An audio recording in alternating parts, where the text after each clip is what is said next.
Hey Tommy, Well, David, you're looking suitably chilled out there as usual. yeah, you know me, like to take it easy. Yes. What about this guy then on Saturday night? What are you expecting from? What sort of challenge do you think he's going to bring to you? Yeah, I'm expecting a tough fight. I just caught the tail end of what Pete and Mark were saying. There's no room for complacency, and Joe has had as much notice as I have, so I suspect he's had a great camp.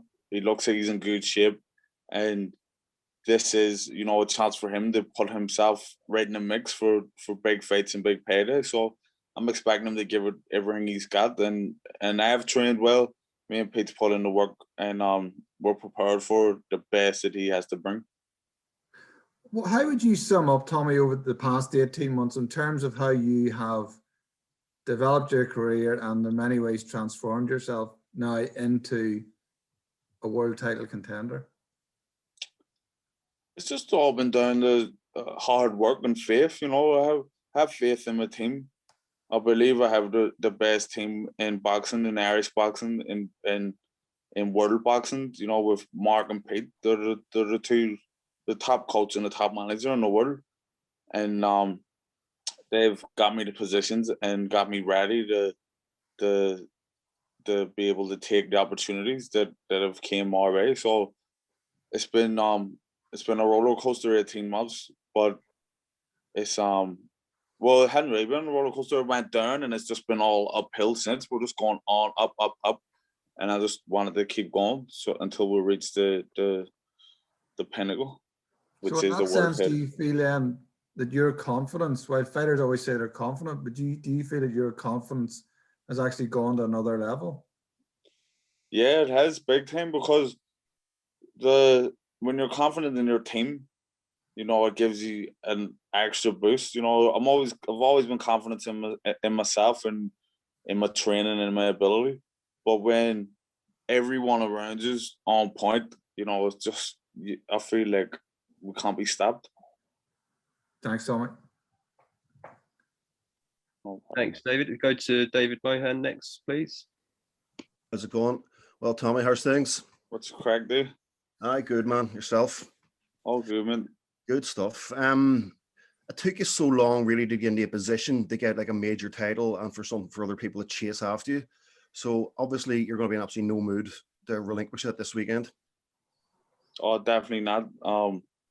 As you say, to get to where I am took a wee bit longer than expected, but I believe everything happens for a reason, and I'm here now, and I want to go beyond this, and the only way to move to the next level is a big win and a big performance.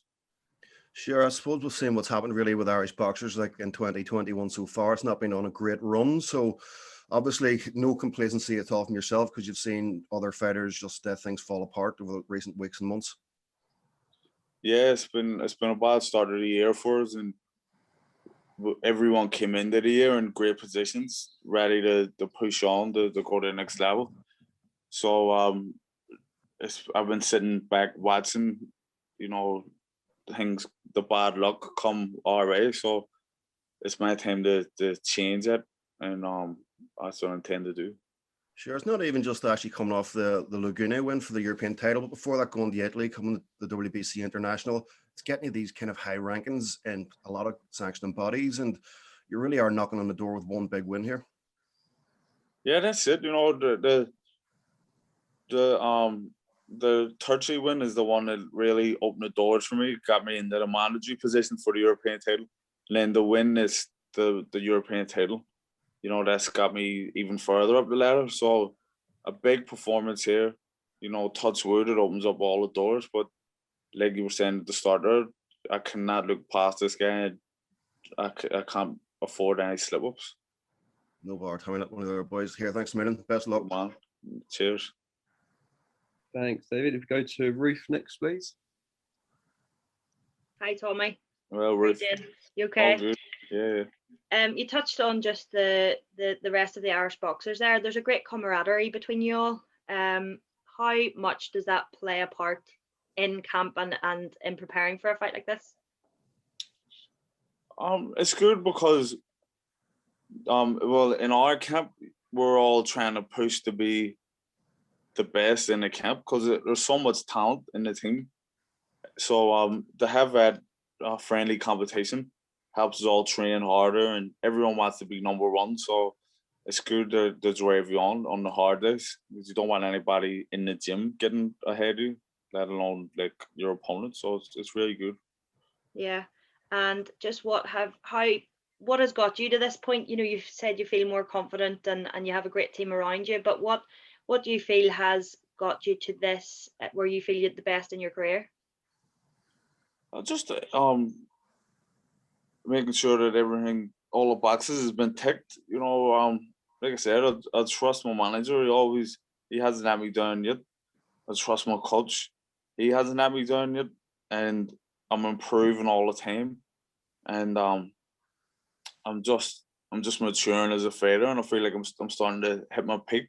These are my peak years, you know, the 30s. So yeah, I'm just growing in confidence, and because the results I've been getting, you know, my last 2 fights have been 2 title fights, and I've come out on the winning end. So that's good for the confidence too. And I know, speaking to Mick before his fight, he was very much looking ahead to like a world title fight. I know that you guys were looking ahead to trying to have fights, title fights here in Belfast in front of fans. That didn't quite happen with COVID. Would the dream be to have a world title fight back at home in front of the Belfast crowd? Yeah, that would be unbelievable. So that is the big dream in the Odyssey, but none of that'll happen if I don't win on Saturday night. So I'm fully focused on the task at hand.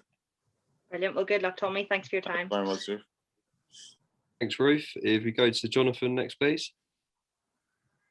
Tommy, how you doing? You all right, Jonathan? Yeah, good, thanks. What do you know about your opponent on Saturday night? Yeah, he's a lot of experience.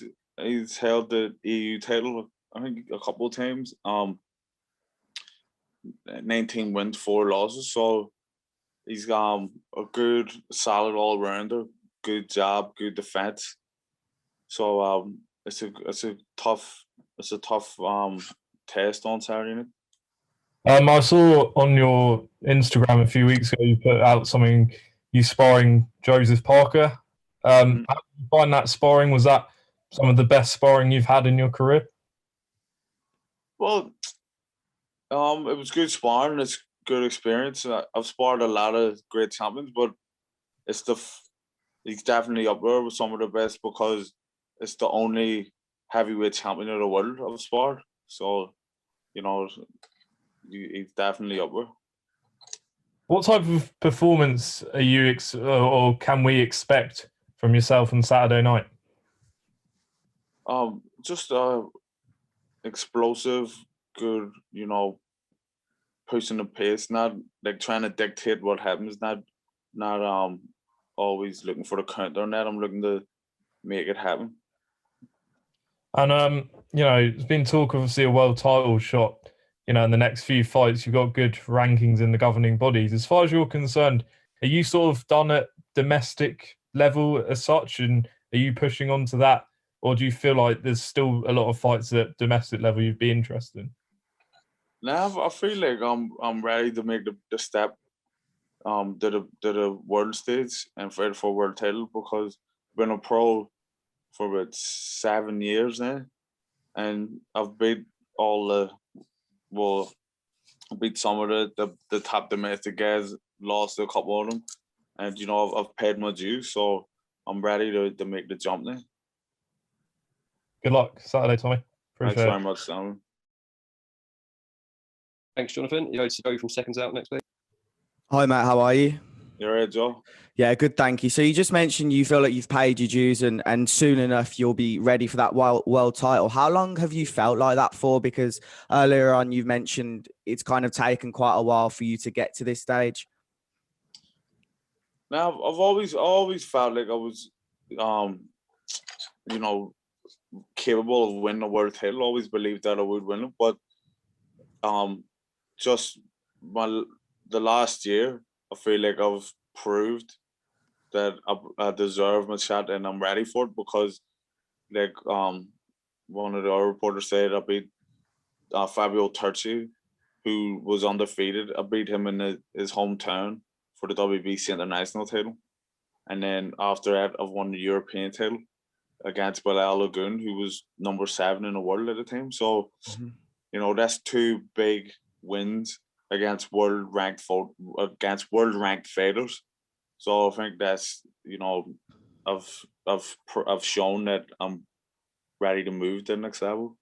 And which specific performances have helped you get ready for those bigger fights? Is it the tougher fights that you've had, or is it the bigger wins in the last couple of fights that have helped you learn more? I don't know. That's good experience. The last couple of fights have been every fight actually has been all come together, all been good ingredients to get me ready to move to the next stage. You know, I've been down, I've been up, you know, I've lost, I've won, I've went the distance, and they've all played their part. Like, I've experienced everything that can happen in a boxing ring on fighting it. So they've all played a part in getting me ready. And you mentioned a moment ago, there's no room for complacency on Saturday night. If you were to get the win, what do you think that could mean for your career? And also, if you weren't to pick up the win, how do you think that would affect your career as well? To get the win, I think that's gonna be get me. It would have to get me a world title, surely. There's not too many people in boxing who are defending the European title 10 times, you know what I mean? So definitely I'll be looking for a world title next. And I'm not even contemplating a loss. It's hadn't even come into my mind. All right, thank you very much. Good luck. No problem, thanks though. Thanks, Joe. If we go to Luke next, please. How are we doing, Tommy? All right, Luke. Yeah, I'm good, thank you. So yeah, with your opponent on Saturday, Alexander Djur, he is 3 losses in his last 5 fights. So it'd be easy for you to take your eye off the ball when it comes to your opponent. How important is it that you stay focused and, you know, go in there with your A game and not overlook this guy on Saturday night? That's the most important. And that's what I've been trying to, you know, really stay on top of the last couple of weeks in camp, because, you know, the guys who's come over the last out of matchroom shows, so many of them has caused upsets. And it's all been, I believe, you know, people looking past them and thinking about what's on the other end. And there's so much talk of me getting a world title shot. You know, I'm trying to put anything past Saturday night just to the back of my mind, because if things didn't go my way on Saturday, then, you know, all that is null and void. So just have to stay concentrated and make sure, you know, I'm on form. Yeah, of course. And like I say, he's not on the best run of form, is Djur. And at 36 years of age, this could possibly represent his last meaningful attempt at, you know, a big title in the European title that you hold at the minute. Do you believe that makes him any more dangerous than some of your more recent opponents? It's his last chance to learn almost. Yeah, definitely.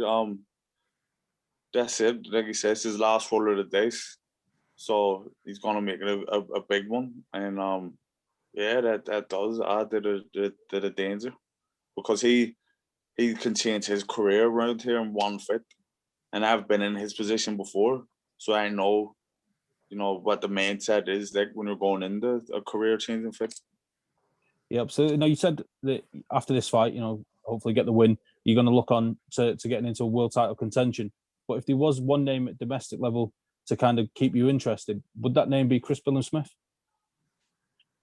Yeah, you know, Chris Billam-Smith, that's a handy fight for me. And like I said, I've said it before, like, I don't mind fighting any all comers, but I don't, as I said, I don't want to look past Saturday night. But Chris Billam-Smith's easy work. And of course, recently we've had the unfortunate losses for James Tennyson. Carl Frampton brought his career to an end as well. Do you feel an added sense of national pride to kind of carry Belfast and Irish boxing on your back and strive for getting a correct result and restore a bit of national pride, maybe?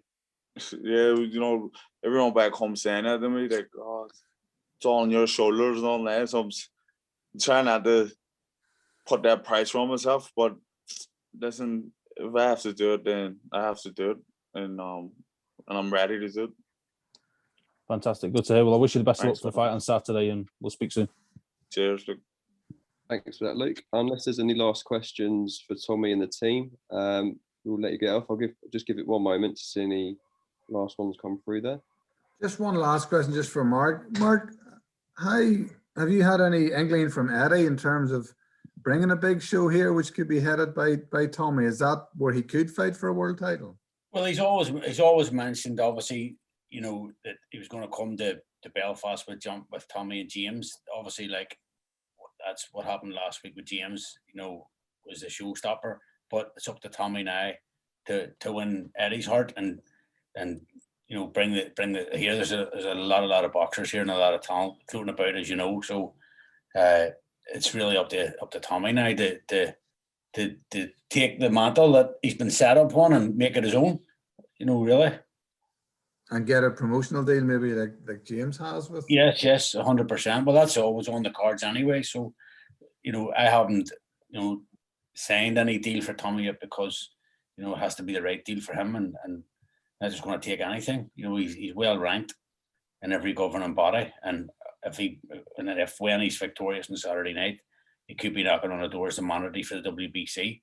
You know, because while there's been a lot of people ranked above him, they've fallen away with inactivity, and one guy, Tommy's original mandatory, was in jail. Everything, there's all sorts of, like, boxing changes on a day-to-day basis. So, you know, Tommy can be the next king. That's up to him. It's not up to me or not up to Pete. It's up to Tommy now to show us all.